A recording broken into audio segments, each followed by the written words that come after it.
É, Vamos ver se vai aparecer, que estamos gravando. Já iniciou a gravação, então boa tarde a todos vocês. Aqui com algumas dificuldades ainda tecnológicas, mas vamos dar certo. E antes quero que seja gravado e registrado para todos aqueles, né, que vão assistir depois ou assistir de novo essa aula.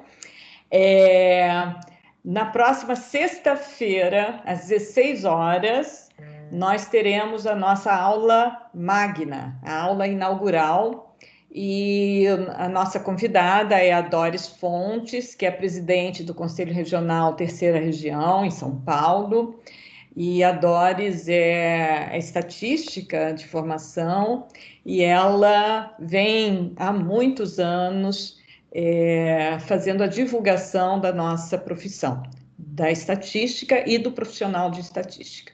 Então, vai ser um momento muito bom para a gente, né, discutir um pouco mais sobre a profissão de estatístico, principalmente para vocês, estudantes, e é uma alegria também, porque vai ser a inauguração do nosso canal no YouTube. Então, agora o Oeste vai ter um canal no YouTube e a gente vai, né, por meio deste canal, fazer as nossas lives aí, vamos ter toda uma programação ao longo do semestre. Então, vai ser muito legal e nós vamos divulgar essa programação ao longo do semestre, né, brevemente, e sempre às sextas-feiras, às 16 horas, porque nesse horário ninguém tem nenhuma disciplina e é um horário, né, que a gente viu que era factível de realizar esse tipo de atividade.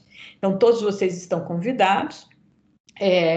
Depois, nessa atividade de extensão, também aqueles que participarem e tiverem presença, né, um percentual mínimo de presença ao longo do semestre, tem os créditos de extensão. Então, tem tudo isso, né, tem sempre alguma coisa boa, né, para vocês.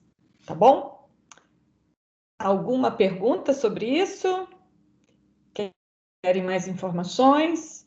Então, o canal no YouTube a gente vai divulgar, acho que já foi divulgado para vocês, vocês têm o link, né? Então, compareçam.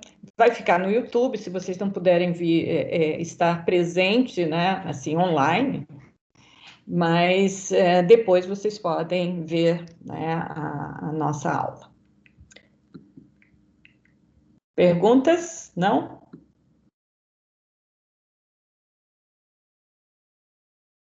Vocês estão vendo minha tela agora?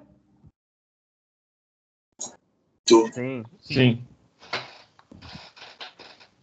Deixa eu ver se a apresentação. Ah, mas isso não é legal.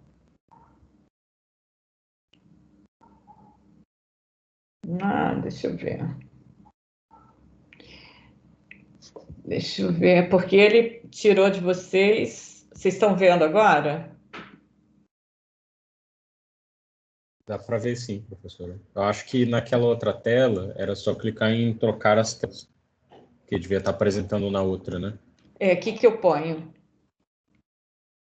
O que eu faço, César? Faz a mesma coisa que você fez da outra vez. O que eu fiz? Eu apertei aqui, apertar aqui. E agora? Tem um botão à esquerda em cima escrito trocar telas. Quando eu tenho problema com a apresentação de tela diferente, normalmente é isso. Ah, não, mas aí eu fui para lá, agora eu fiquei nas duas. Eu não vejo Mas agora a vocês. gente está vendo. Ah, tá. Agora sim. Agora eu vejo vocês e vejo a tela. Vocês estão vendo a transparência? O que vocês estão vendo? Teste de foto. Não estou A ouvindo. tela de teste de hipótese para quantis. Ah, ótimo. Então, agora sim, era isso que eu queria, porque eu vejo vocês no meu painel aqui na galeria ampla. Deixa eu ver se eu estou com a galeria ampla Não estou com a galeria ampla ainda, mas tem muita gente, como esse monitor aqui é super grande. E por que ele não aparece o ícone de galeria ampla? Bom, sigamos. Então, teste para quantis. E agora, como é que eu passo isso?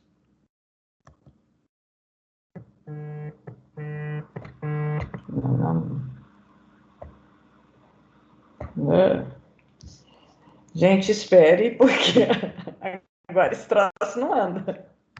Ah, foi, eu tenho que passar no cursor. Ah, agora sim, apareceu. Ok. Então, nós estamos no teste binomial e vamos ver a utilização desse teste também para fazer testes para quantis.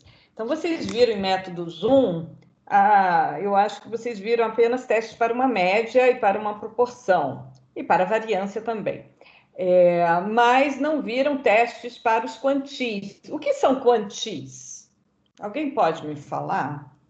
Quantis ou separatrizes? Quem que pode me falar? São, como é que eu posso dizer? Eles separam os dados em porcentagens, determinadas porcentagens do seu valor. Separa baseado em porcentagem com relação ao número de observações, né? Do mesmo jeito que... Como é que é o... Ah, esqueci o nome.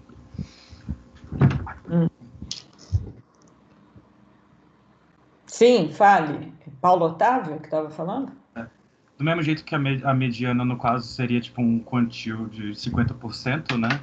Então, acho que é isso. Tipo, ela divide é uma medida, basicamente, para dizer quais dados estão mais próximos daquela divisão de porcentagem com relação ao número de observações. Acho que seria isso.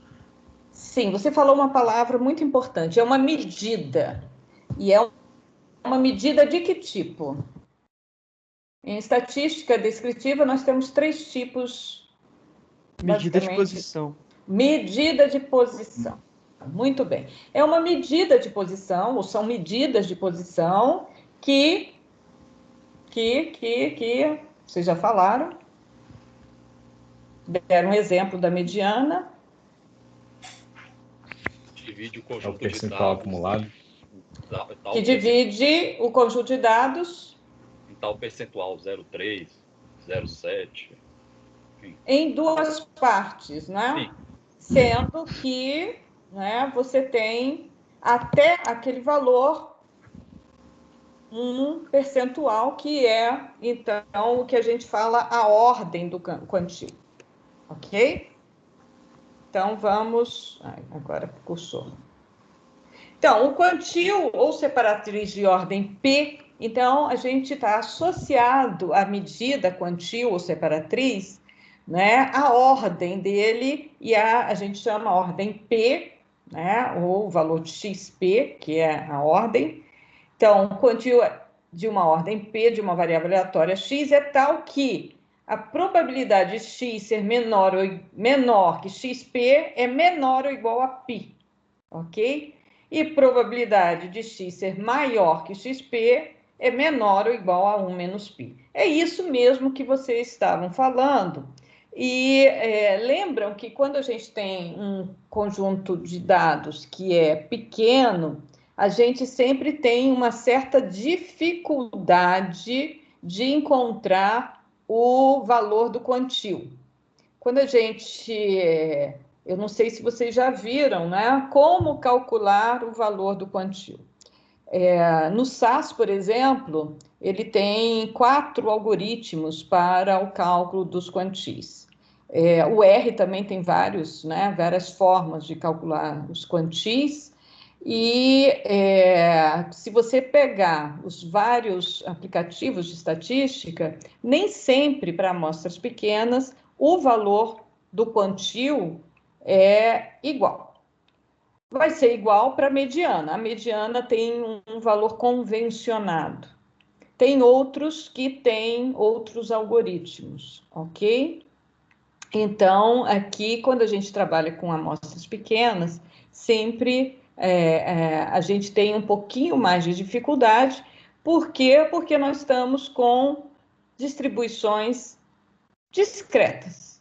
Quando a gente tem um conjunto de dados muito grande e uma variável, né, quantitativa, a gente pode falar, né, e se essa variável tem, né, uma variabilidade muito grande, vamos dizer assim, não é variável, mas tem muitos diferentes valores de resposta, então não é uma variabilidade muito grande, mas diferentes resultados, né? Um grande número de resultados diferentes, ou seja, isso aproxima cada vez mais para uma continuidade. Então, quando a gente tem uma continuidade, fica muito mais fácil a gente calcular essas medidas. Quando a gente tem um conjunto de dados menor, então fica mais difícil. Mas aqui a gente vai ver a gente vai falar de testes para essas medidas, esses quantis ou separatrizes. E nós vamos ver que quando a gente está falando em separatriz ou quantil, nós estamos falando de proporção. Por quê? Porque nós estamos falando da ordem P, uma proporção, né, de observações que, né, se encontram até, né, no intervalo até aquele valor que se estipula para o determinado quantil. Ficou meio complicado para vocês ou vocês entenderam? Entenderam? Não? Eu acho que sim. Acho que sim, professora. Bom, eu achei que eu falei meio desorganizado. É que essa coisa da tela me fez desconcentrar um pouco. Professora, eu não entendi, não. O entendimento então vem na prática. Você não entendi, Eu não. também não entendi, acho que eu não entendi muito bem o que eu falei, também não. É a Raíssa que não entendeu? Sim. Então, vou tentar falar, eu gosto de aluno falando, não entendi porque me coloca um desafio maior. Então, vamos lá tentar, né, ver o que é o quantil. O que eu estava tentando, né, colocar para vocês, que essa é uma medida, muitas vezes, né, para pequenos conjuntos de dados, é uma medida complexa de ser calculada. Por quê? Porque nem sempre você tem o mesmo algoritmo. Quando você põe isso daqui, essa expressão, veja, x menor que xp. Quando você está numa distribuição x é contínuo, isso é muito simples, isso é ótimo.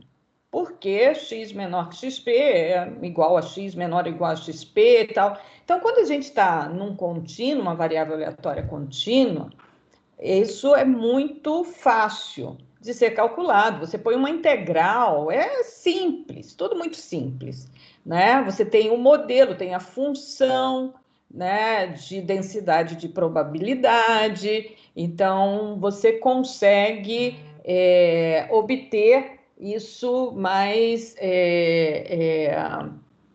de uma forma, como é que eu digo? Não é que seja mais fácil, mas analiticamente você consegue obter isso, né? E você tem as equações, você tem as expressões que te ajudam a calcular exatamente qual é aquele valor, ok? Mas quando você tem uma distribuição que é discreta e com base naqueles... Você está numa binomial, né? Então, uma binomial... Por que é uma binomial? Porque você está trabalhando com a proporção e você está trabalhando com amostras pequenas, ok?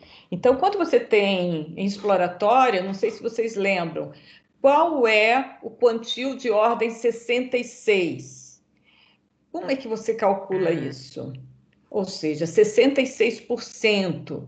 E você tem, por exemplo, apenas 7 observações. E aí, qual é o valor? Você interpola, não interpola? Aí começa aquele negócio, vou interpolar, não vou interpolar? Como é que eu vou interpolar? Então, o Busab tem uma expressão, que é a expressão mais, vamos dizer assim, mais próximo de uma continuidade, onde você usa uma interpolação. Mas nem sempre, né, você vai escolher esse algoritmo. Você pode ter outros algoritmos mais fáceis para calcular essa medida. Então, faça um exercício, calcule no Excel qual é um quantil de ordem qualquer, esses mais quebrados, e coloque, ou mesmo um quartil. Às vezes, o quartil, né, no Excel é 1, né, e o quartil calculado pelo R, ou pelo SPSS, ou pelo SAS, é outro. O SAS, eu sei que ele vai perguntar, ele tem um default, mas você pode escolher qual algoritmo você quer aplicar para o cálculo do quantil, tá? Então, eu quero dizer isso para vocês, porque parece ser uma coisa muito simples, e às vezes mas tem aí diversas formas de você achar essa medida. Ok? Até aí? Raíssa? Sim, professor, ok. Só fiquei meio em dúvida, assim, que a senhora comentou que dependendo do software, vai ter valores diferentes. Mas tem Sim, vai ter valores diferentes. Certo ou errado? Não, todos podem estar certos. Cada um escolheu uma forma de cálculo. Ah, entendi. Então, isso que é importante. Então, muita gente não sabe isso. Uns aproximam de alguma forma, porque como é que você vai aproximar? Você vai fazer uma interpolação, a interpolação vai ser linear? Muitas vezes a gente escolhe por uma linearidade, mas às vezes não, você pode escolher de outra forma, tá? Então, e tem formas de cálculo que aproxima, você escolhe o próximo inteiro. Você calculou porque os quantis antes, qual é a diferença de um quantil e de uma média, por exemplo?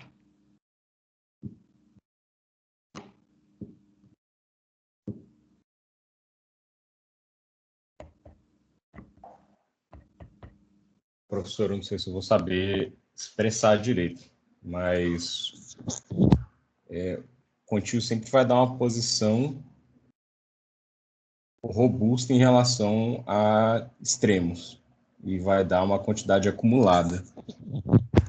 E a média mais vulnerável a extremos é um valor, não dá uma.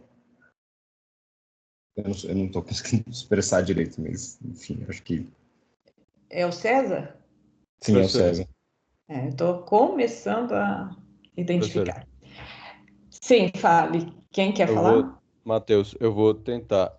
Eu acho que a média ela vai ser afetada pelo número, né, pelo valor de cada indivíduo na amostra. E o quantio ele seria mais pela unidade de indivíduos, né? Quantos indivíduos, e aí seria uma posição dentro dessa amostra. Muito bem, eu acho que o César também falou nesse sentido, não é? A diferença, na verdade, é que média, variância e outras medidas, eles se baseiam nos valores das observações, ou seja, nos valores observados. Enquanto os quantis, eles se referem, são medidas baseadas nas posições em que esses valores ocupam né? Você põe, né, suas observações ordenadas e você vai buscar a posição. Então, são medidas que não são baseadas nos valores, você não faz um cálculo com os valores, você primeiro busca a posição e vê qual é o valor que ocupa aquela posição. Então, as outras medidas são, né, calculadas, são obtidas a partir dos valores observados. Então, essa é uma grande diferença. Então, por isso que vocês falaram aqui, né, que os quantis, e isso a mediana, por exemplo, né, não é afetada por valores extremos. Por quê? Porque são medidas que não dependem dos valores, elas dependem da posição, né, dos valores no conjunto de dados. Eu vou ver qual o valor que ocupa aquela posição. Então, isso é uma diferença muito grande. Então, quando a gente está trabalhando com quantis, né, a gente está buscando a posição, certo? Dúvidas? Certinho. Ok?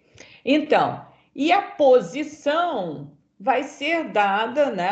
A gente quer qual posição? É o que a gente fala nessa ordem P. Então, qual posição, né, que se refere àquela quantidade acumulada de observações, tá? A quantidade acumulada, então, essa proporção é π na população.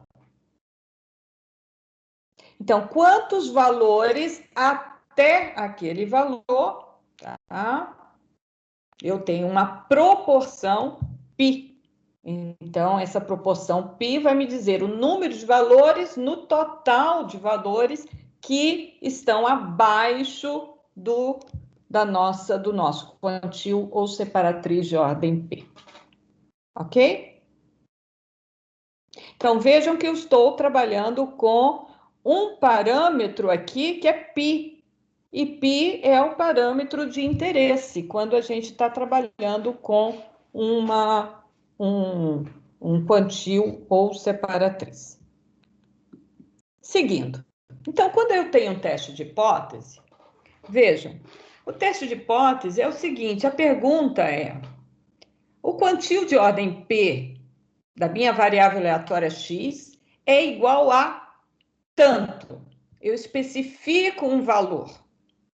E aqui eu pus um valor xp asterisco. Poderia pôr 0. Nessa ocasião eu usava asterisco e não reformulei isso.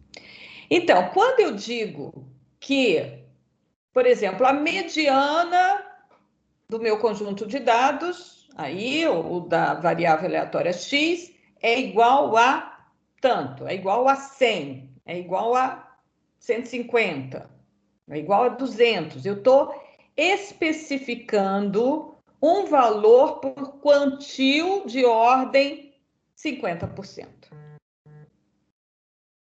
Ok? Então, em H0, eu estou fazendo uma hipótese sobre um parâmetro populacional. Esse parâmetro populacional é a mediana populacional. Então, quando eu faço isso, o que eu estou dizendo? Eu estou dizendo que a probabilidade de x ser menor, e aqui eu pus menor é igual, supondo uma contínua, que xp, que é o meu valor do meu quantil afirmado em H0 é igual à ordem daquela separatriz ou quantil. Ou seja, eu tenho que π é igual à ordem que eu tinha estabelecido. Vocês estão vendo? Quando eu falo de um quantil de ordem P, eu estou falando que eu tenho até aquele valor uma quantidade de tal proporção de valores abaixo daquele quantil. Então, o que eu estou falando, né? O quantil de ordem P, ou minha mediana, é igual a 100. certo? Então, eu estou dizendo que a proporção de observações menores ou iguais a 100 é igual a 50%, porque eu estou falando de mediana. Quando eu falo 50%, eu estou falando de uma proporção. Então, eu estou falando que a proporção populacional, π, é igual a 0,5.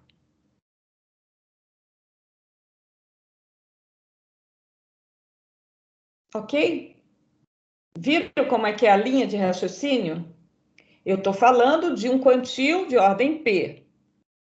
Então, eu estou me referindo que aquele valor de corte, naquele valor do meu quantio afirmado, é igual a π. Ou seja, o acumulado até aquele valor é igual a π estrela. Ou seja, eu estou fazendo um teste de uma proporção. Então, isso, quando a gente raciocina assim, isso nos leva ao teste binomial ou à sua aproximação pela normal. Ok? Dúvidas?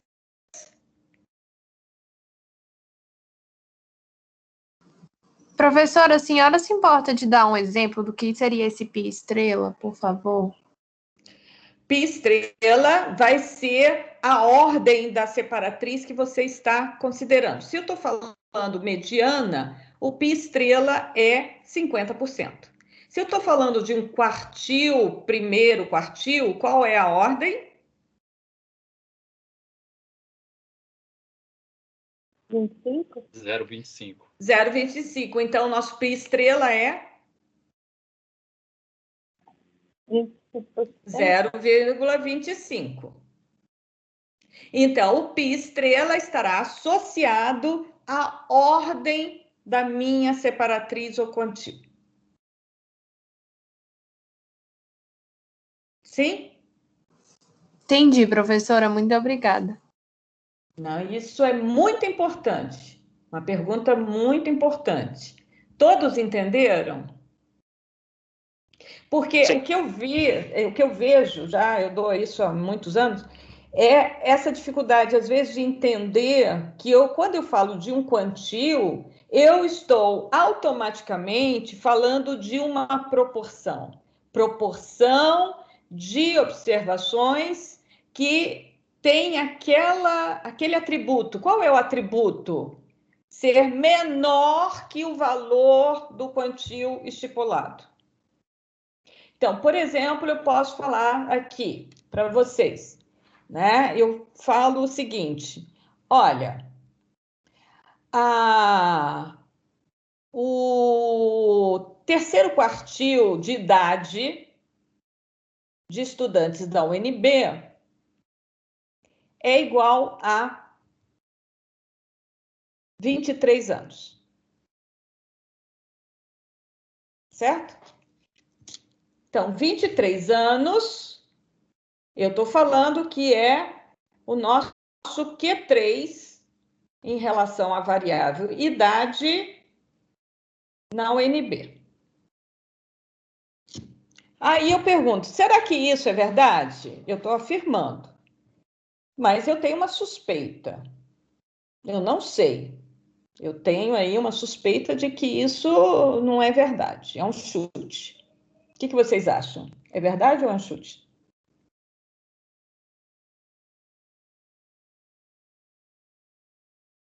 Podem colocar no chat. O que vocês acham? Chute.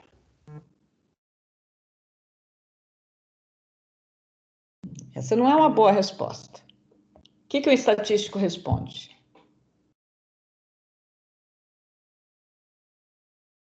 Respondam como estatísticos, e informação.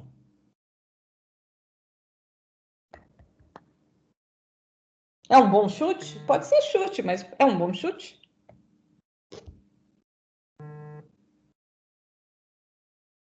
Até agora não estou vendo resposta de estatísticos. Ainda não estou vendo respostas. Professora, a pergunta foi o terceiro quartil? Terceiro quartil. Zé Flávio falou, não temos evidência suficiente para afirmar isso? Não temos? E se não temos, o que a gente tem que fazer? Depende. O que a gente tem que fazer, gente? O que o estatístico faz? Ajeitar a Gazeta. Não, o que um cliente chega para você e fala, olha, eu sou o cliente e pago bem, viu? Olha, eu pago bem. Então, chego para vocês, que são meus consultores estatísticos, e falo, olha, eu tenho uma hipótese. Eu acho, minha hipótese, então estou afirmando, eu acho que, né, o terceiro quartil da idade dos estudantes da UNB é igual a 23. Muito bem, e o que o estatístico fala? Eu sou cliente, então, e aí o que vocês falam? Primeira coisa para o cliente, um bom cliente. Gente, vocês nunca atenderam cliente? Nunca tiveram chefe?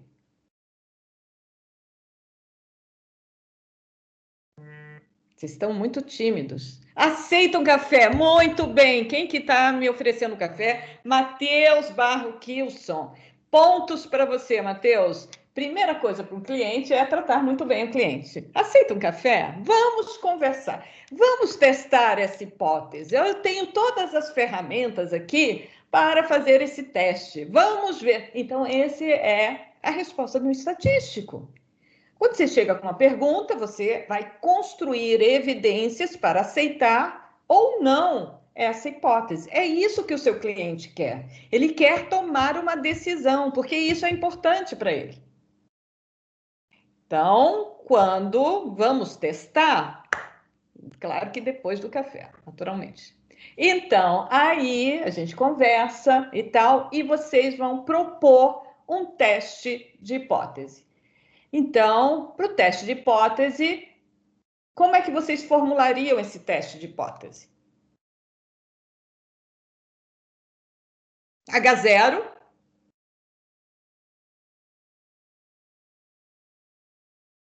Qual é o H0, por favor?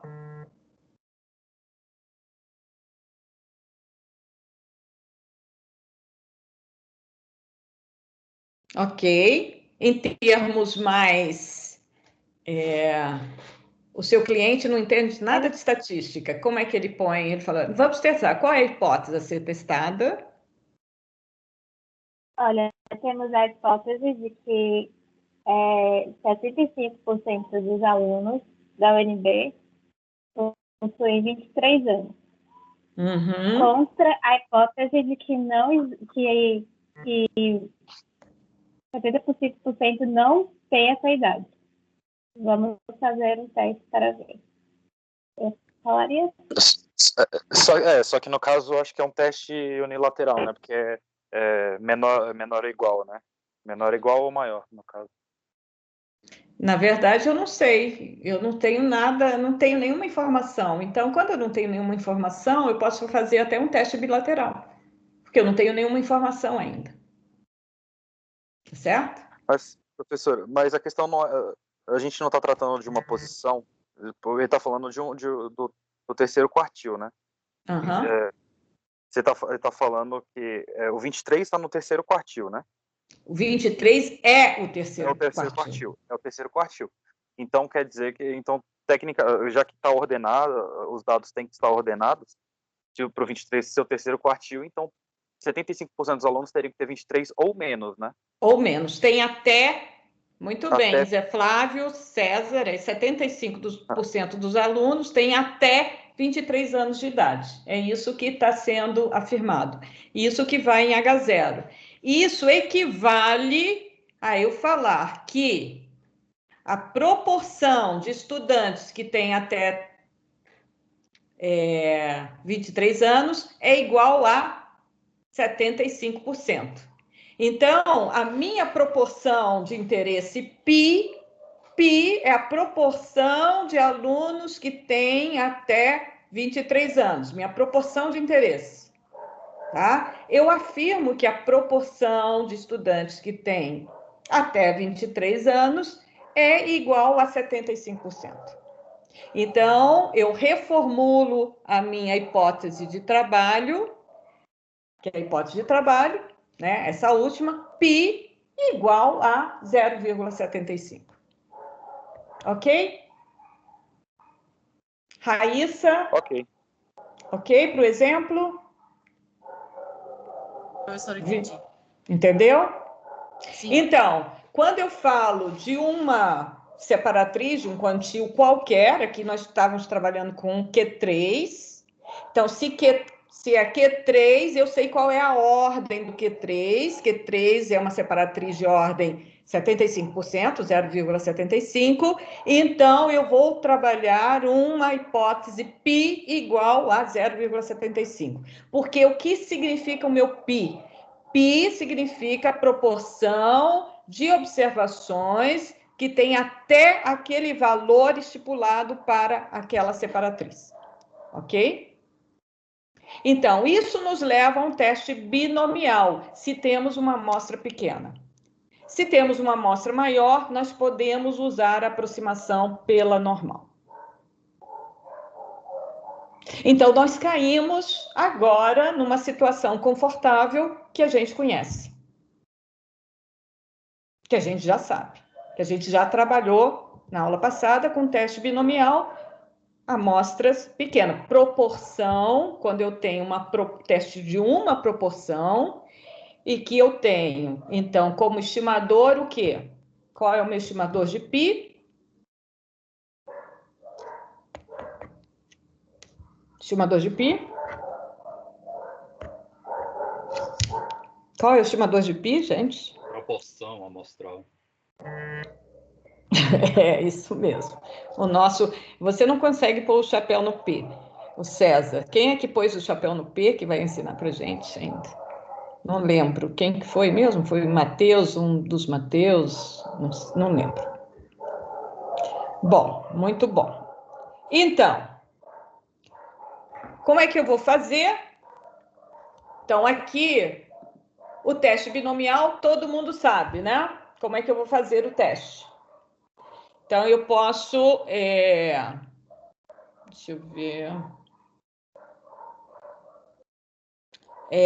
o teste binomial. Vocês querem rever o teste binomial?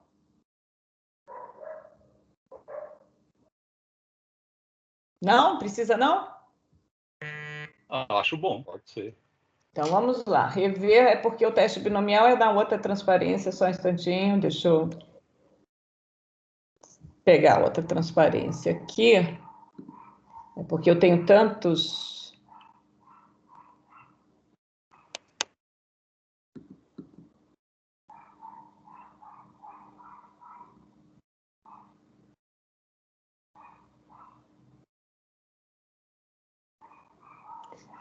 Trocar telas. Ai, trocar telas. Vocês estão vendo minha tela? Não, professora. Agora eu vou... Ah, sim, agora eu estou aprendendo o Teams. E agora, vocês estão vendo? Sim. Ai, eu vou ficar expert nessa coisa. Vai para lá, vem para cá. Agora minha barra de ferramentas veio para cá, gente. E agora, o que eu faço? Aqui. Então, vamos lá, o teste binomial. Então, vejam, eu tenho dois resultados possíveis, 0 ou 1. 1 satisfaz a minha condição com probabilidade π de sucesso. E eu tenho o número de observações lá. E 0 não satisfaz a minha condição. E a probabilidade 1 menos π. Então, o que é satisfazer a condição? É a observação ser menor que o nosso valor estipulado. Ok?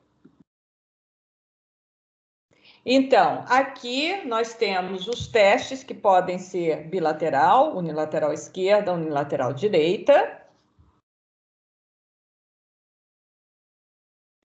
E nós vamos, então, trabalhar com o número de resultados da classe 1, ou seja, número de observações que satisfazem a nossa afirmação, ser menor que o valor estipulado. Certo? Entre as N observações que nós temos.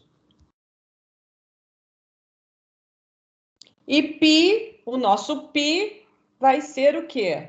Vai ser a ordem o nosso π estrela vai ser a ordem da separatriz que a gente vai considerar.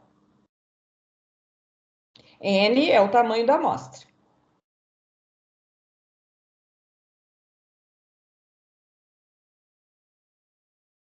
O nível de significância do teste vai ser aquele que a gente, trabalhou. A gente parte de um nível de significância, e aí a gente tem aquele nível de significância de referência, e aí a gente vai ter um valor, e o Conover põe isso daqui como alfa chapéu, tá? Que é o valor observado lá, calculado diretamente na distribuição exata, que é a binomial. Então, como é que a gente faz? Nós vamos lá na tabela da binomial, como nós fizemos na aula passada, e um teste bilateral, você vai dividir o valor de alfa em 2. Então, você tem, no nosso exemplo foi unilateral, então nós não dividimos. Mas se for bilateral, você vai dividir, como sempre a gente faz. E você vai buscar, y menor igual a T1, pelo alfa 1. Você vai verificar qual é o valor de T1 na tabela, com o alfa 1, que é um valor aproximado de alfa sobre 2. E na distribuição acumulada, você vai buscar 1 menos alfa sobre 2, aproximado, e o valor de alfa 2, ou seja, a área acima, à direita, a área crítica à direita, vai ser alfa 2. Então, aqui os percentuais acumulados até T2 vai ser 1 menos alfa 2. E a região crítica vai ser a união das duas áreas. Nós fizemos o exemplo com um teste unilateral à esquerda. Vocês lembram que a gente estipulou 5% e o que a gente teve foi 0,0338, se não me engano, no nosso exemplo. E o T1 era igual a 5 e o nosso valor observado era exatamente 5. E o teste unilateral direita, nós vamos ver T2 maior que T2, e a mesma coisa aí, nós não fizemos nenhum exemplo, mas podemos fazer. Tá?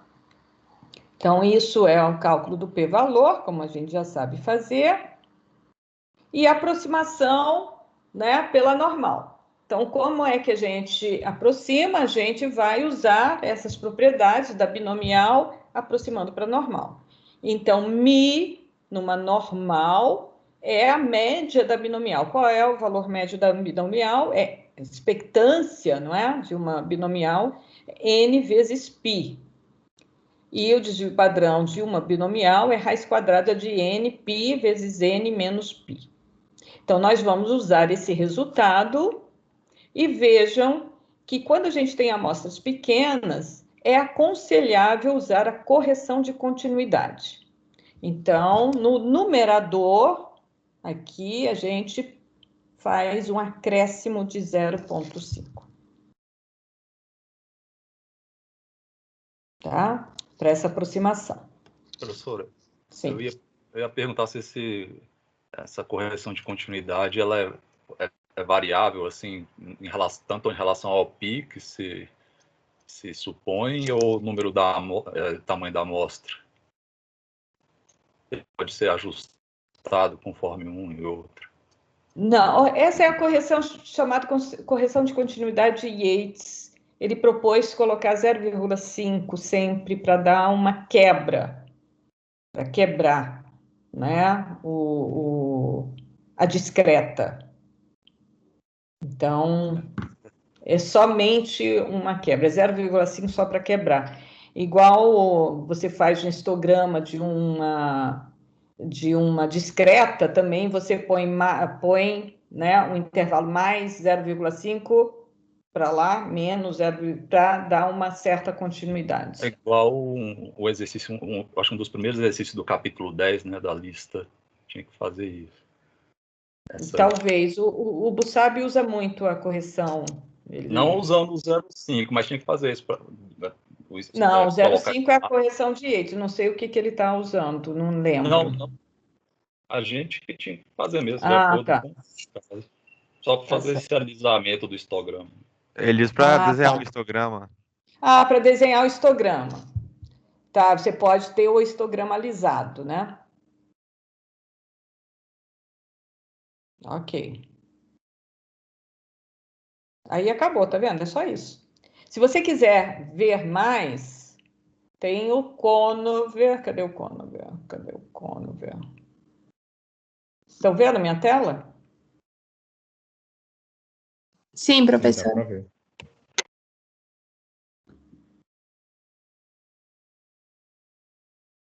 Então, aqui eu aconselho a ler o Conover, que eu pus para vocês, está lá. Então, aqui ele vai usar essa notação, tá vendo? Eu uso mais ou menos, só que ele vai usar P, por isso que eu pus estrela também, mas em vez de pi, ele está usando P, tá?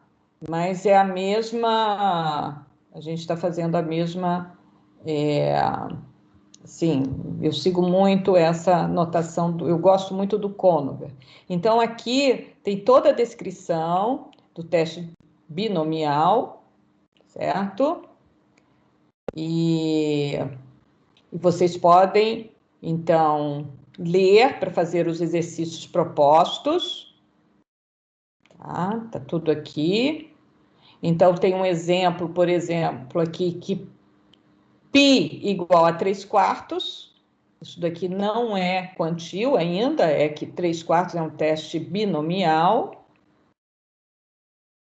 Tá? Aqui o intervalo de confiança, que é a aproximação para normal. E aqui, usando a tabela, está aqui descrita, é muito simples, vocês podem depois ler. E aqui o teste, aqui tem as demonstrações, se vocês quiserem, eu não vou cobrar isso, né? Aqui não, mas isso daqui é muito simples, é uma demonstração recordando a binomial. E aqui tem vários exercícios para vocês. Tá? Problemas mais difíceis. E aqui começa teste quantio e estimação de XP. Então, aqui é o teste que eu apresentei para vocês, certo? Aqui o teste de um quantio e a aproximação normal. Então, quando a gente tem a aproximação normal, é a mesma coisa, cai na mesma, lembram? Então, aqui, olha, o quartil de ordem P da população é o valor estipulado. Então, é o que eu falei. Então, isso se resume em você falar que a probabilidade de x ser menor ou igual àquele valor aqui é maior, né? Aqui é maior que, então tem uma variação aqui. Is no greater than, ou seja, ele não é maior que isso. Então, você vai colocando os valores dos quantis, as hipóteses, não é? Conforme você vai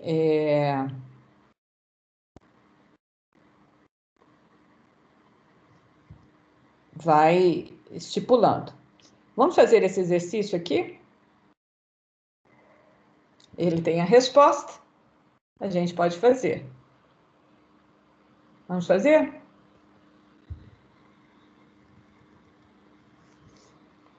Então, tem isso daqui. Então, ele fala o seguinte. Olha, os calouros de uma universidade, eles fazem um tipo de Enem, um exame, né, de desempenho, né, na high school, e com base nesses exames, foi estabelecido que o terceiro quartil tem um score de 193. Então, nesse exame, tipo Enem, né? O score é 193, o terceiro quartil é 193. Numa amostra de estudantes de um colégio, um high school, que estão aplicando, né, para a universidade, então foi observado, em 15 estudantes, foi observado esses valores esses score, ou seja, vamos supor, essas notas no Enem, se fosse, paralelamente. Eu posso afirmar que ainda é válido o terceiro quartil ser 193, com base nessa amostra? Vocês têm 2 minutos para fazer a formulação das hipóteses. Formulando as hipóteses. Podem colocar no chat. Entenderam?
Deixa eu ver como é que vocês estão. Estão calados?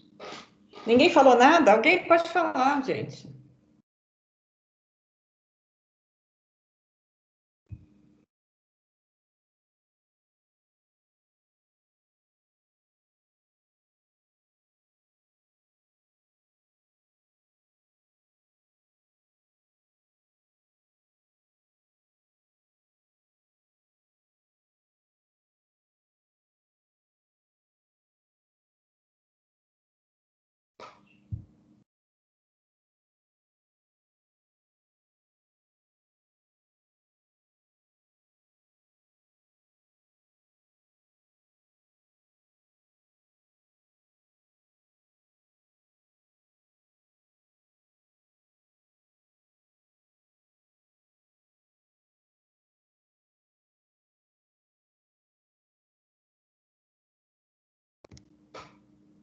Alguém fale, por favor.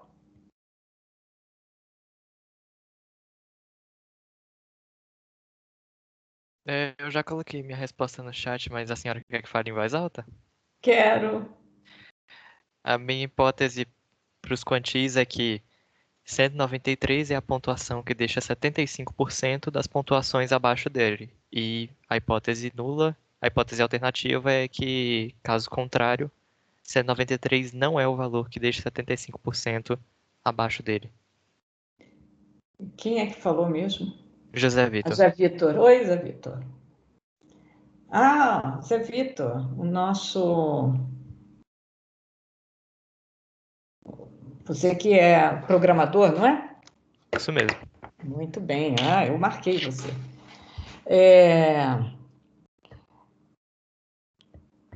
Isso mesmo. Então, vamos lá. Então, primeiro passo, eu acho que vocês foram bem aqui. Deixa eu dar uma olhada. Gente, eu estou fazendo milhões de coisas ao mesmo tempo, mas desculpe.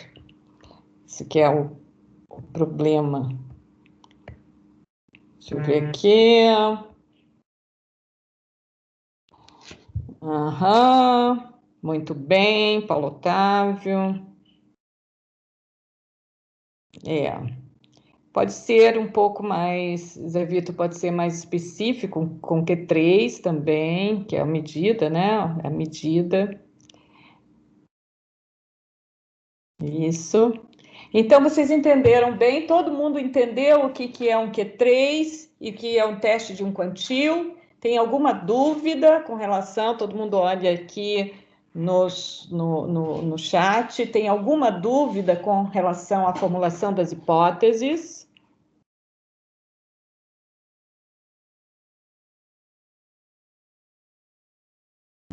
Professora, o H1 seria só menor que 0,75, maior não? Eu ia falar isso, professor. Pois é, diferente, você diz? É porque, como você falou que o Paulo Otávio estava certo, o dele é só menor, e eu tinha colocado como diferente. Eu achava que menor ou maior ia contar. Quando a gente já tem o resultado da amostra, a gente pode direcionar. Então, indica que o Q075 é superior a 193. Então, é maior. Ou seja... Entre o 212 e o 213. Isso, então... Pois é. Então, isso quer dizer o quê? Que a probabilidade do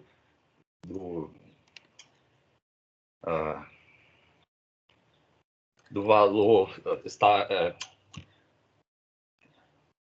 da nota está... agora eu confundi. Eu preciso tomar mais café. Não, na hora que falou do café, eu tinha acabado de tomar um café. Gente, também estou precisando de café. Eu estou sem tomar café tem 2 semanas. Eu estou com uma gastrite, olha, realmente sinto falta. Mas essa é uma boa discussão. Vamos lá. Mas eu acho que isso seria de acordo com o tipo de... E mais de 75% dos alunos têm nota superior a 193. Mas qual é o valor na amostra? Como é que é? Na amostra indicou... Primeira coisa que a gente... Na amostra indicou entre 212 e 213. Então, quer dizer que mais de 75 Tem a nota superior à nota 193. Não. Não? 93, olha, 75 está acima. Então, 193 não chega a 75%. Não, por isso que eu estou falando, 75, o valor de percentual de pessoas que têm a nota superior a 193 é maior que 75. Superior ou inferior? É inferior. Superior. Isso. É o quê? Superior. Não, se você disse que o 75, o Q3 é maior, é 200 e pouco, veja. Então, 193 eu não cheguei aos 75%. Então. Entendi. Sim, como referência. Entendeu, Igor? Sim, sim. Entendeu? Então, como o Q3 está acima, você está vendo? A proporção de notas abaixo de 193 é menor que 75%. Sim, sim. Então, está correto, Paulo Otávio. Não é isso? Todo mundo concorda com Paulo Otávio? Quem é que concorda? Muito bem, eu vou ver aqui quem é que está concordando com Paulo Otávio. Só tem um que concordou até agora. Quem que concordou? Deixa eu ver. É o César, mas deixa eu ver se tem mais concordantes. Calma aí, Rafaela. Repete aí, por favor. Eu não lembro. Não, está no chat. Está no chat para vocês concordarem ou não com o Paulo Otávio. Você não entendeu? Também tinha a ver com o interesse do que você quer provar com o teste, né? Porque o que interessa para eles não é, acho que se é menor. Se for maior para eles é lucro, né? É que nem no exemplo da aula passada, eu acho. Né? Não é não. Não é no caso. Esse daqui eu tenho uma amostra. Lá, na verdade, não é lucro, não é isso. Não, foi só uma maneira, acho que isso, uma maneira de... Mas eu entendi o que você quer falar, mas o que eu quero dizer que não é sempre assim. É que quando você tem evidências, no caso concreto, na sua amostra, que você observa, que vai direcionar, você direciona. Quando você não tem evidência nenhuma, você não direciona. Então, no caso da última aula, qual era a evidência que a gente tinha? Era uma pressão da comunidade. Por que foi a teste? Porque se a comunidade está satisfeita, ela não vai fazer nenhuma reclamação, não tem nenhuma suspeita. Então, isso é uma lógica, que haveria uma suspeita, mesmo que eu não tenha conhecimento da suspeita ali. Por isso que eu falo, é a lógica que, se você pegar os dados, ele realmente vai ser direcionado. Aqui, podia ser maior ou menor, mas eu tenho os dados. E com os dados, com essas evidências, eu posso direcionar. É sempre melhor direcionar, fazer um teste unilateral do que um teste bilateral. O teste unilateral tem mais poder do que o teste bilateral. Ele traz mais informação, claro. Ok? Quando eu não sei nada, é um teste bilateral. Mas, nesse caso, eu tenho as evidências da amostra. Então, a amostra está me dizendo que o quantil está muito superior a 193. Tá? Mas está para cima, não está para baixo. Muito pelo contrário, está superior. Então, até 193, eu teria uma proporção menor que 75%. Sim. Isso que está sendo colocado. Por isso que a formulação do Paulo Otávio, como está correta. Então, segundo passo de um teste de hipótese.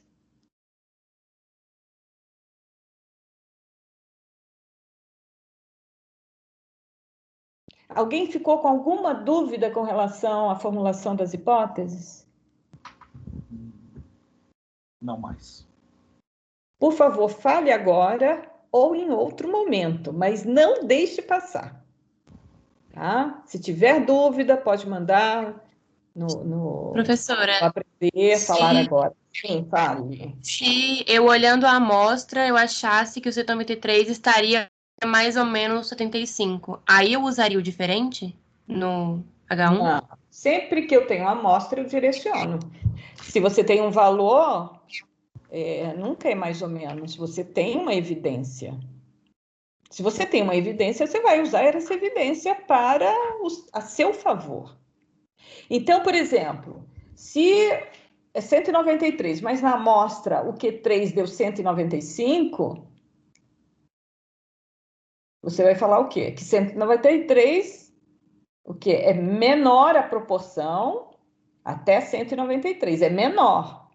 Talvez essa diferença não seja significativa. Isso são outros 500. Percebe? Não sei se eu me Então, nesse caso, primeiro eu calculo quanto seria o quantio que eu estou querendo e depois eu faço o teste? Eu sempre tenho uma evidência, né? Muitas vezes eu tenho uma informação, eu tenho uma primeira abordagem. A gente, na vida real, e isso, a inferência bayesiana veio, de certa forma, transformar isso, porque sempre eu considero alguma informação já existente. Na inferência frequentista, não. Mas é sempre, na verdade, a gente sempre é conduzido pelo conhecimento prévio. E eu vou fazer, sabendo que um teste bilateral é menos potente que um teste unilateral, quando eu tenho uma informação, eu posso direcionar. Claro que em alguns casos ele é intrinsecamente bilateral. E a gente pode ver testes aí que são bilaterais. Ou é aquele valor, ou não é aquele valor. Eu posso, por exemplo, estar testando se... vocês vão ver em alguns modelos, né? Aí, por exemplo, regressão. O beta tem que ser diferente de zero. Porque não importa se é negativo ou positivo, ele tem que ser diferente para eu ter um modelo que explique. Se ele for igual a zero, pronto, meu modelo não faz sentido. Percebe? Então, isso é um teste bilateral. Agora, nos casos que eu estou testando com evidências de uma realidade como essa, não faz sentido eu tendo uma evidência que o Q3 está lá em cima, eu fazer um teste bilateral. Por quê? Porque o teste bilateral vai dividir a minha região crítica. Em vez de colocar toda o meu erro, né? Minha probabilidade de erro num sentido, eu vou dividir, ou seja, eu estou dividindo minha área crítica, sabendo que eu vou fazer, o que me interessa analisar é o lado direito da distribuição. Professor, então o ideal seria sempre, no caso da gente, se a gente já tem os dados, né, a gente sempre ordenar e prestar atenção na onde o quartil estaria mais posicionado na realidade, né? Sim, isso é a vida prática. Antes de fazer o teste antes de formular o teste de hipótese, né? Na vida prática, só vai existir suspeita se eu tenho alguma evidência. Você nunca vai pôr um réu, imagina, na vida prática, ninguém vai ser julgado ou vai para julgamento se não existe uma suspeita.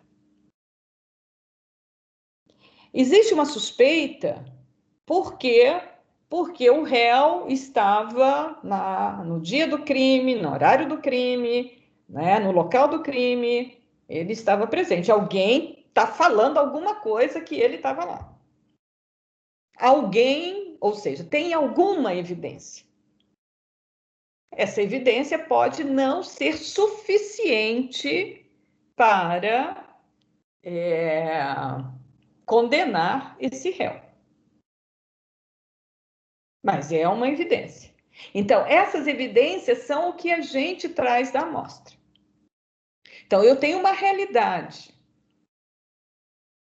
Então, a minha realidade está gerando uma suspeita sobre aquela informação.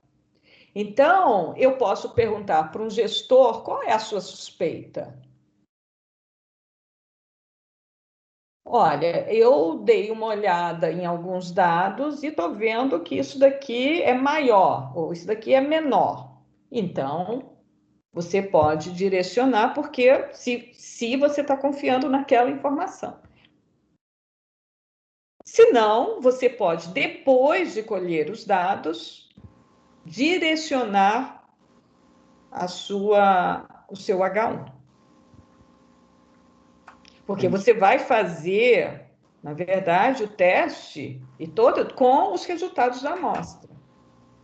E lá o passo 4 e 5, que você vai calcular onde está o seu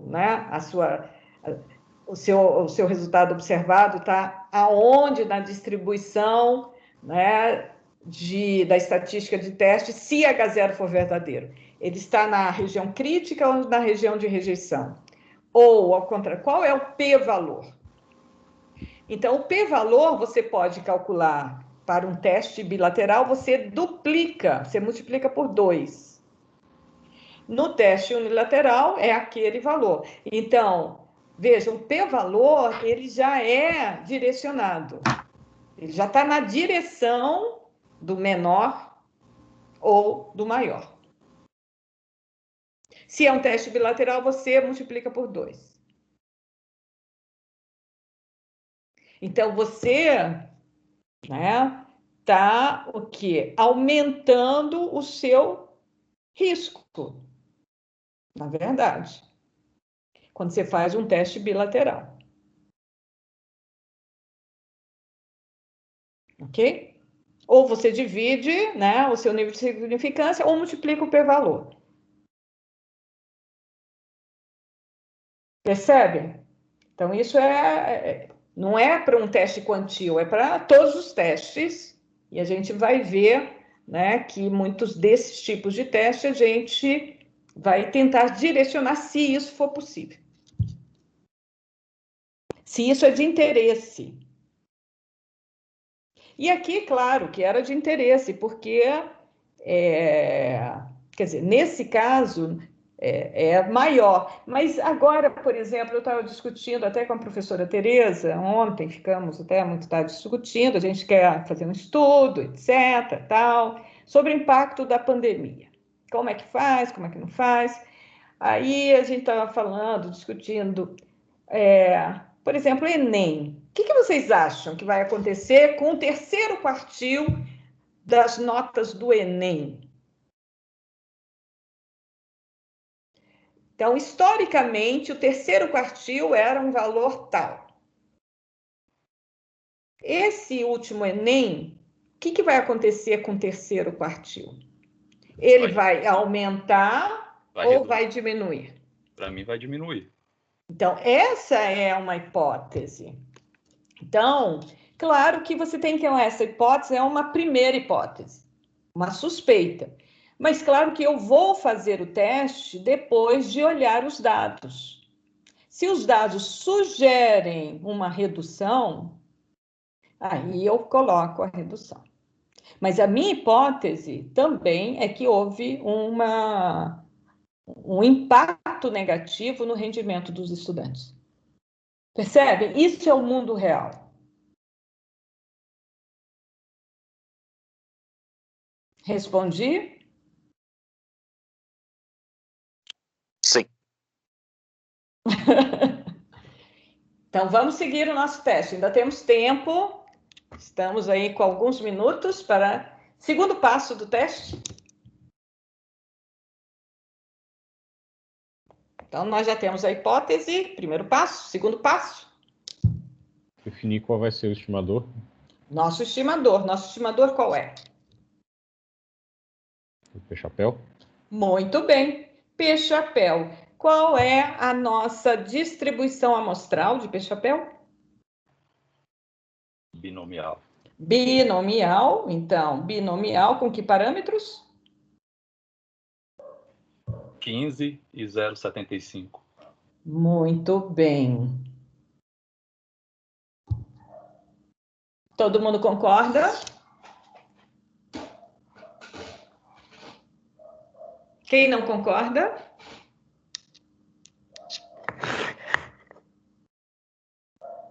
Quem tem dúvidas?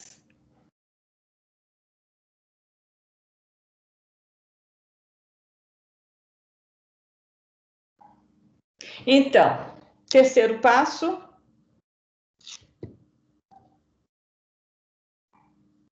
Cadê o negócio? Deixa eu ver onde está o terceiro passo. Era o quê mesmo? Ah, não tenho aqui. Qual é o terceiro passo? Definir a probabilidade de erro tipo 1.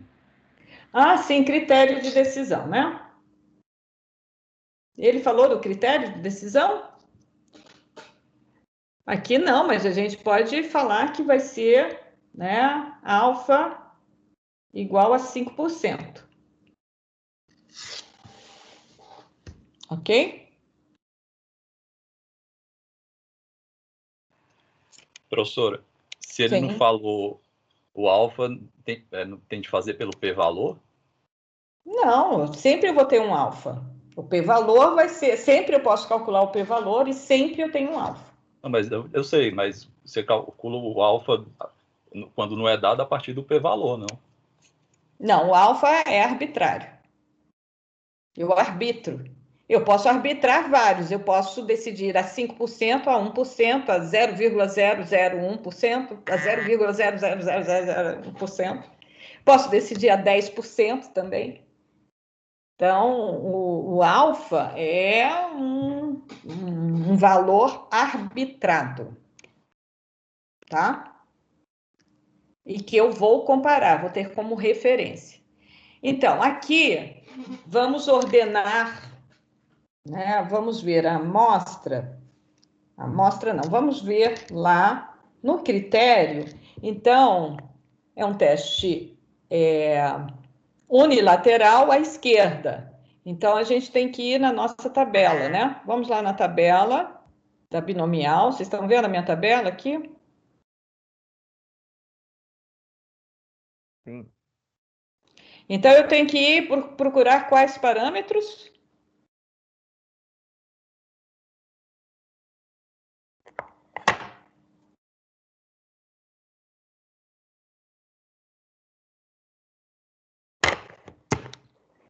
O tamanho da amostra.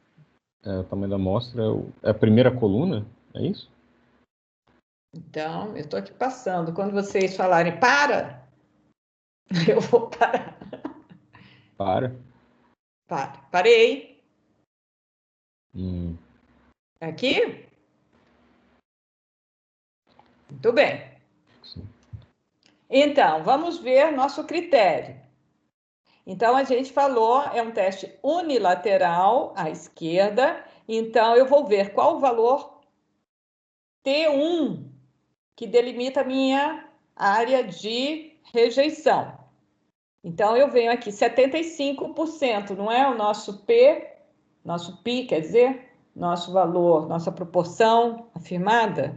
Então, eu tenho aqui, isso aqui é acumulado, aqui passou 5%, a nossa referência. Então, nós ficamos aqui, ok? Concordam?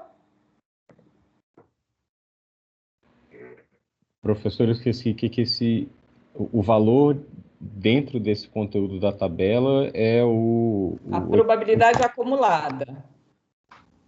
A função de distribuição. Probabilidade acumulada. Vou acumulando. Então, aqui eu tenho, até esse valor 6, eu tenho 0,0152, ou seja, 1,52% de área. Tá? Aqui, não, é 75, né? Desculpa, eu estava aqui, olha. Eu estava até o 7, eu tenho 1,73% de área. Aqui eu tenho 5,66. Então, já ultrapassou, já é maior do que eu estou admitindo. O meu nível de significância é 5%. Aqui já é maior. Então, eu volto a este. Perceberam? Professora, eu não sei se foi só no meu, mas travou numa parte. Tá travado? Eu acho que é só no meu, porque senão acho que todo mundo teria falado. Acho que aqui tá tranquilo. Aqui tá normal. O meu parou, tipo, entre 12, do 12 ao 18, e indo para outra página. Eu vou sair e entrar de novo. Ah, foi. Foi? Eu movimentei aqui para ver se ele... Chacoalhada, dá uma chacoalhada para a gente... Então, obrigada. Já, olha, quem que foi que ordenou? Zé Flávio. Obrigada, Zé Flávio.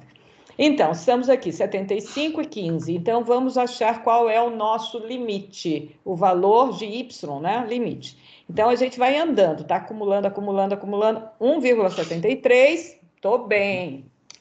5, ultrapassei. Então, se eu ultrapassei, não pode ser 8, tem que ser o valor 7.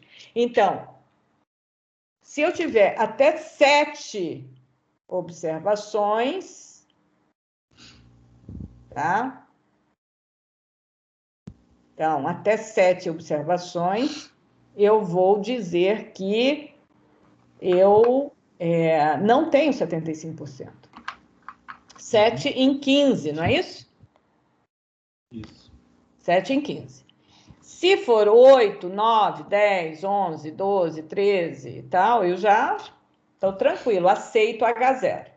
Então, vamos contar lá quais... Então, até 7. Então, o nosso critério de decisão, Y menor ou igual a 7, rejeitar H0.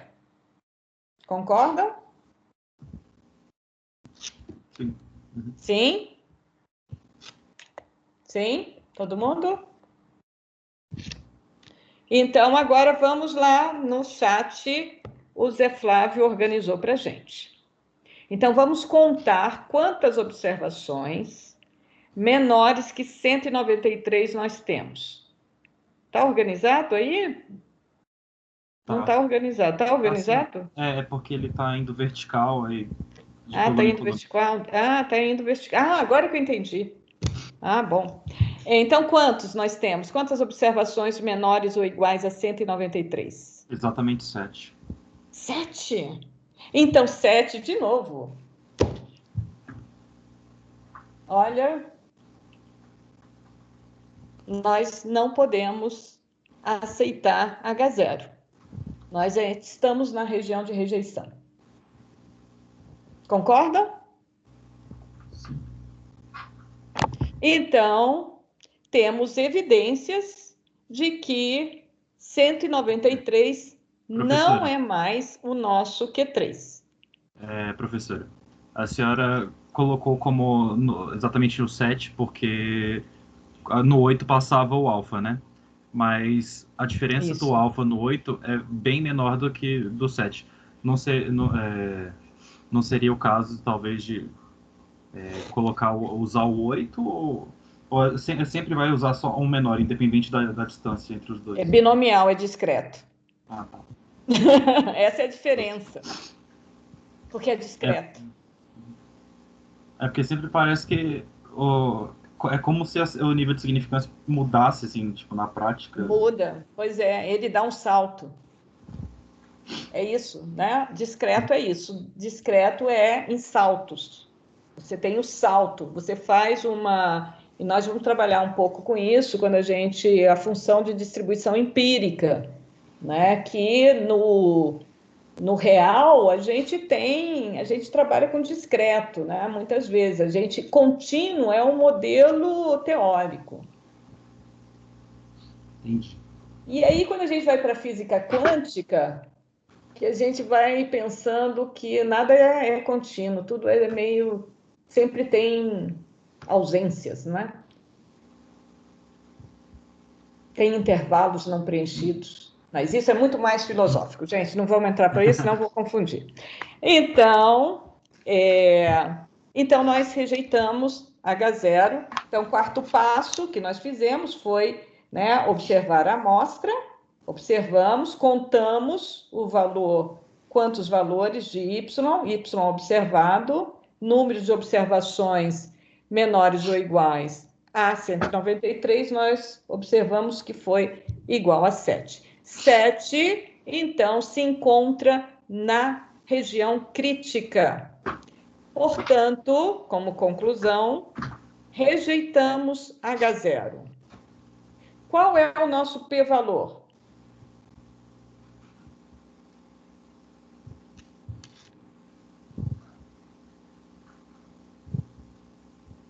Calculando o p-valor, colocando aqui no chat.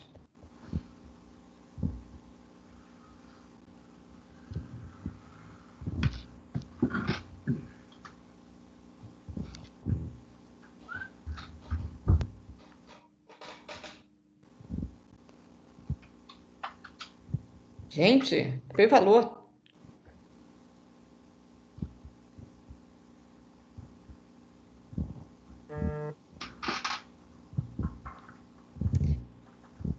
Por que esse ponto de interrogação, Matheus? Porque não é certeza. Por que não é certeza? Eu fiz aqui no R, rapidão. Aí eu peguei. E por que não olhou na tabela? Tem na tabela. Olha aqui, gente, tá o cursor em cima dele. Nós acabamos de falar. O que é? A probabilidade de y menor ou igual ao valor observado. Qual é o valor observado? 7. Está ali, 0,0173. Muito bom. Ficou muito bom, não ficou? Então, a gente tem o p-valor, temos a decisão, fizemos o teste do quantil. Nesse exemplo, nós não aceitamos que o quantil terceiro quartil seja igual a 193. Temos evidências que o terceiro quartil é maior, ou seja, né, a proporção de valores menores que 193 é menor que 75%. Ok? Professor, eu fiquei confuso. É o César. Oi, César. Eu sabia, foi para confundir mesmo. Então, lembra? Vamos voltar lá à hipótese formulada pelo Paulo. Então, com base na hipótese. Hipótese H0. Nosso terceiro quartil é igual a 193. Ou seja, a proporção de valores observados até 193 é igual a 75%. Π igual a 0,75. Ok? Ok. Hipótese H1, a proporção de valores menor ou igual a 193 é menor que 0,75. Ou seja, o que eu acumulo até 193 é menor que 0,75. Isso me indica que o terceiro quartil é superior a 193. Eu tenho que acumular mais observações para chegar até 75%. Então, eu tenho que andar mais na escala. Ok? Então, como nós rejeitamos H0, nós estamos aceitando H1, dizendo, então, que a proporção de valores menores que 193 é menor que 75%. Por consequência, nós também estamos falando que o terceiro quartil é superior a 193. Ok. Ok? Sim. Muito bom. Todos entenderam? Sim? Felizes com a aula de hoje? Então, nós vamos ficar aqui, porque o conteúdo que vem é um conteúdo mais, né, de trabalhar com a construção de intervalos de confiança, usando as tabelas e tal. Então, exige um pouquinho mais de atenção, porque a binomial sempre exige atenção. Eu prefiro fazer em outra aula do que começar agora, né, não vou compartilhar mais a minha tela, deixa eu ver aqui. Já não estou mais compartilhando?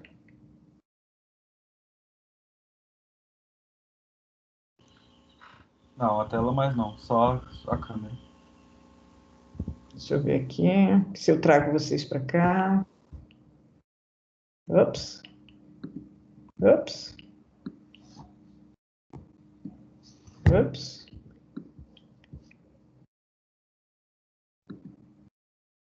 Não consigo. Ainda vou conseguir, gente. Isso, agora sim. Agora eu vejo vocês de frente. Melhorei, gente. Olha, só treinando um pouquinho, já vou ficando craque. Alguma dúvida com relação a isso? A lista de exercícios já está na plataforma, já vimos, fizemos parte do primeiro exercício. Eu recomendo que vocês comecem a ler os outros exercícios. Nós vamos fazer os exercícios todos. Quem tiver dúvida, pergunte, não fique com dúvida. A ideia é que vocês aprendam. Aqui não é... Eu quero que todo mundo tire 10. Não tenho nenhum problema de dar 10 para todo mundo. Mas eu quero que aprenda, ok? Dúvidas? Recomendações? Críticas? Sugestões? Que é o mesmo que recomendações. Professora? Sim. Eu tô com uma dúvida em relação à próxima atividade. Eu não tô conseguindo baixar. Qual atividade? Do SAB, da Avaliação Nacional de Educação. Você não está conseguindo baixar o seu do SAEB? Isso, do SAEB. Isso. Alguém está com dificuldade em baixar os dados do SAEB? Tem que entrar no site, não tem? Não, peraí. Os dados do SAEB, eu gerei uma amostra para cada um de vocês. Eu acho que eu vou compartilhar de novo minha tela.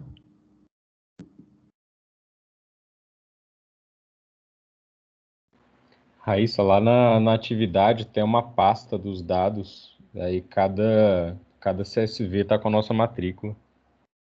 Ah, tá, entendi. É porque eu pensei que era para entrar no site, que eu vi lá o primeiro link, eu fui. Não, o site é para você falar sobre aqui está, né? Aqui está, aqui. Então, sobre o SAEB. Então, você vai entrar sobre o SAEB para você responder a primeira questão. A primeira questão, então você entra lá, vamos ver se está funcionando, porque esses sites às vezes ficam fora do ar mesmo. Então, aqui tem o SAEB, olha, ele está meio ruim. Está meio ruim aqui, ó. Apresentação, tá vendo? Então, ele vai falando, gente, ele está meio desconfigurado aqui. Histórico. Então, busque no site, né, a descrição sobre essa pesquisa do SAEB. Eu pus isso como referência. Aí tem descrição dos dados e variáveis de cada amostra. Os dados foram produzidos pelo INEP e estão disponíveis nesse local. Para maiores informações sobre o SAEB, ler documento do usuário disponível na plataforma. Cada estudante receberá um arquivo em CSV com dados de uma amostra de 2.000 estudantes do 5º ano que participaram do SAEB em 2017 com as seguintes variáveis. Então, tem um montão de variáveis. Eu não consegui, vejam, ninguém me fez pergunta, mas já vou falar. Aqui tem a codificação. Então, aqui, por exemplo, e está na ordem, tá? A, B, ele está codificado como A, B, C, D. Então, se vocês tiverem dificuldade, me falem, porque eu não consegui colocar com os rótulos.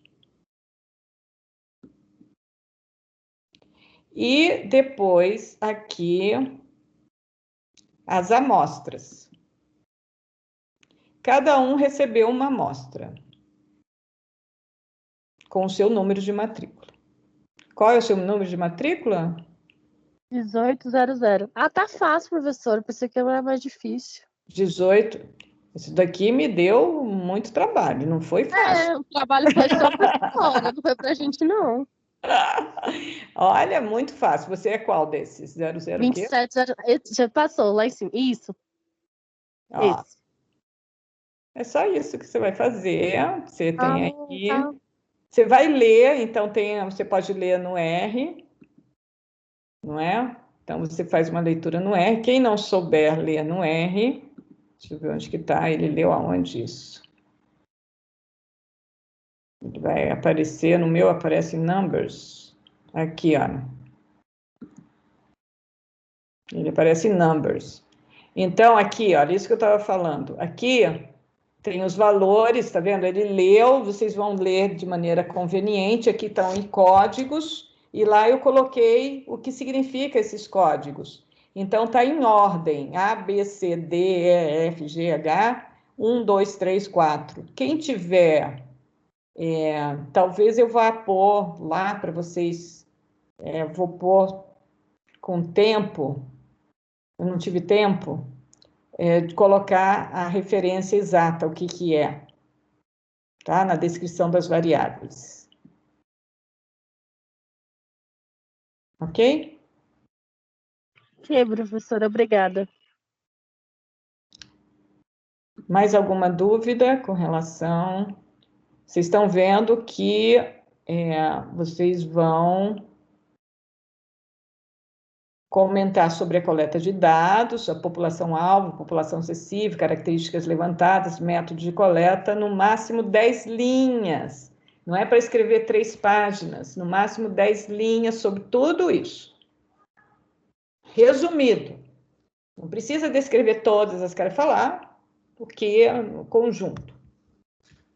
Você vai listar as variáveis disponibilizadas na amostra que você recebeu, todas aquelas que eu já mostrei, e você vai classificar segundo tipo. Quais são os tipos de variáveis?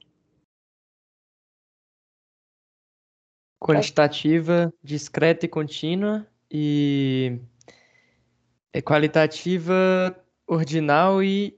Nominal. Nominal, isso. Então, nós temos só 4. Geralmente, os estudantes inventam coisas e eu estou esperando que vocês não inventem. São 4. Então, tem que ver qual dessas 4. Então, você vai listar aquelas que já está listado. E, então, estou pensando, vou, como referência fiquei de ver os trabalhos bons, né, Zé Flávio? Vou ver. Só para o modelo. Então, você vai escolher 5 variáveis categóricas. Antes eram todas, o pessoal do semestre passado, e antes eram muito mais variáveis. Mas eu pus só 5 para ninguém ficar estressado, e escolha qualquer, as que te interessam. Apresente-as de forma tabular e gráfica, e comentar os resultados. E para as variáveis quantitativas, nota LP e nota MT, você vai fazer isso tudo porque elas são quantitativas. Você vai analisar os resultados e comentar sobre normalidade. Não é para fazer teste, é só para comentar com base nas medidas descritivas. Ok?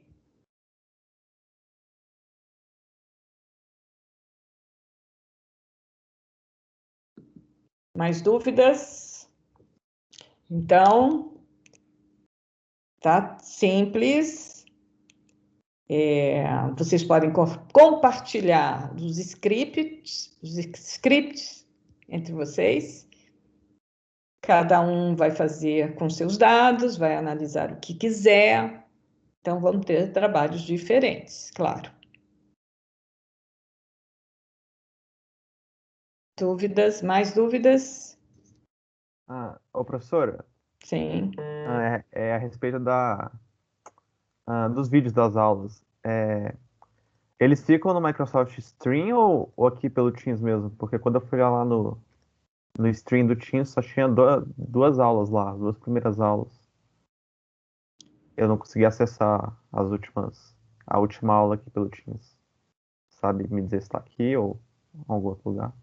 Agora, a Késia é a nossa representante para vídeos.